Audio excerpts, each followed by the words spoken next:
focus on the urgent things. And like I said, I'm perpetually, as we all are, very guilty of that.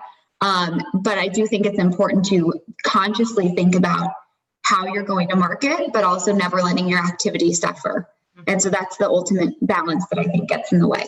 Yeah, great tips for people. So, what we want to do is give our audience a really practical, try it at work tip that they can do in this space around how can they enhance the experience for their clients? What can they do? What is something maybe in the next couple of weeks that you feel like would be a recommendation for them to get started or to take one more steps to elevate that a little bit?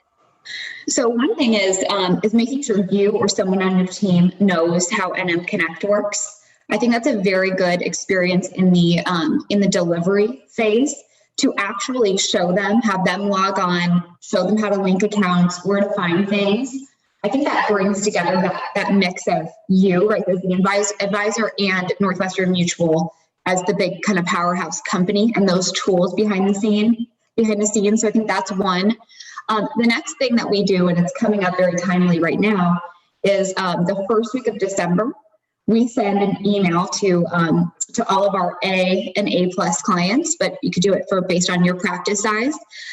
Basically just saying, a quick little update and then asking them if they want a new year planning review. And I think that that's really helpful. We noticed we get a lot of calls that week between Christmas and New Year's because people are thinking about things and opening all the mail that they haven't opened for the last 2 months probably. And when they get that, we get ahead of it and they realize, okay, I have a team that is proactive, not just reactive. They don't have to take us up on the meeting, but I like them to know that it's not for our lack of trying. Yeah, I think that's great advice. A lot of times they might be working on budgets for their next year. What are they going to do? What kind of trips are they going to take? What to expect? So having those conversations ahead of time before they've maybe made all those decisions can probably be really helpful for everybody involved to do that collectively. So what we want to do now is open it up to any questions that we have from our audience. So I'll give them a minute. You can put those questions in the Q&A box. And we'll see if we have anything coming in. And while they're adding some questions in there, you talked about what you do at the beginning of December with that email. Any other specific ideas that you have for the holidays and maybe things that you've done, especially, maybe thinking about this year in particular that might be relevant? Yeah, so every year we do holiday gifts and we actually plan that in the beginning of October because I love being the first holiday gift people receive. So we divide people, I go through my list and we divide people that are going to receive a gift into 2 categories based on their family situation. So for anyone that has, a gaggle of children and things like that or grandkids, we send something called Rich Wrap, which I think a lot of advisors use, but it's gift wrap and bows and things that come in a package. It's a big package. And we try and get that delivered the Friday or Saturday after Thanksgiving. Assuming that hopefully they're home and then their family is there. I don't know if that's going to happen this year. And they see that we sent this and my name comes up. And for everyone else, we send some other sort of interesting gift. We've done everything from cutting boards to, we did a olive oil set before. This year, we're actually sending a financial planning kit. So I wrote a book about 1.5 years ago. So it's going to have my book, some pens, a notepad, some alcohol candy, just because, some people want that when they think about their planning, and a fun note from me about, making sure, making up for 2020 and making sure 2021 is a great year. So I just like to get something in front of them, and realistically, it's not that expensive and it's a great touch point that sets you aside. It sounds like you have some things that are consistent, and then you like to mix certain things up too to kind of have some variety and have fun with it. Exactly. So we have one other question here around, we're in the midst of a pandemic. How do you feel, if at all, elevating the experience is different because there's a pandemic going on? Yeah. So I ran my practice about 90% virtual before the pandemic.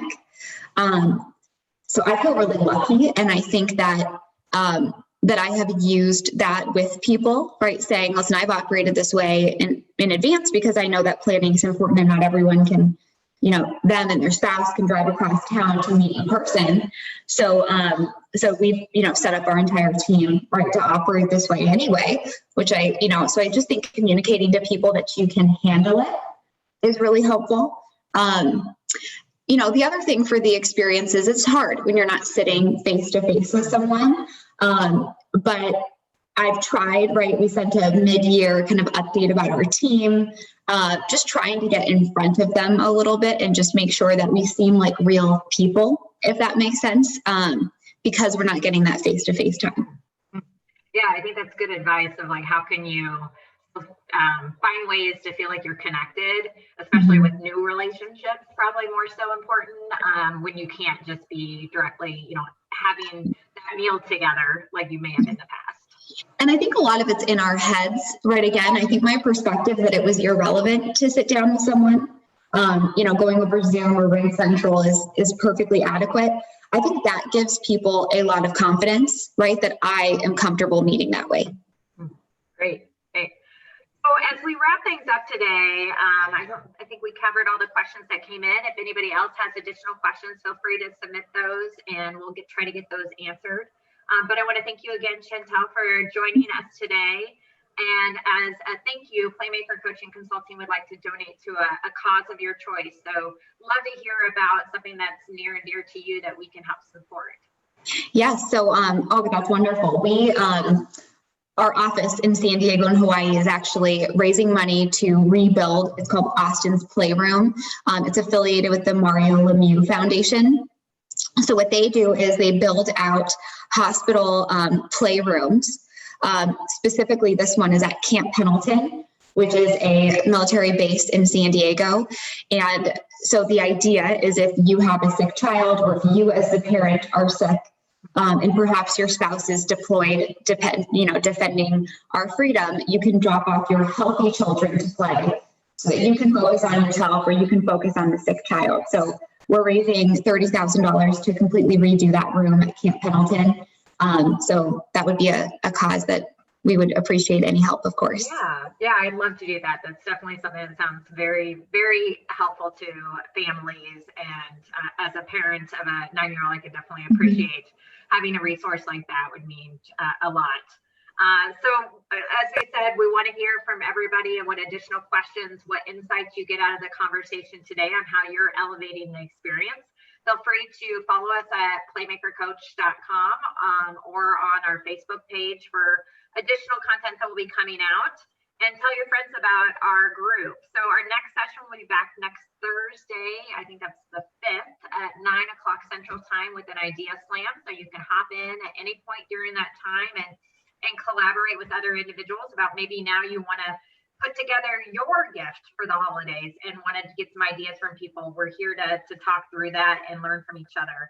And then we'll be back with the next webinar on November 11th. That's a Wednesday at noon Central. We'll be talking about leveraging others. And as I said, that was one of the things I heard the greatest feedback on, of people wanting to know how can we do more to leverage others to get the word out there, those centers of influence, those speaking opportunities, what does that look like? So excited to have that conversation coming up, and the speaker announcement will be coming out here very shortly.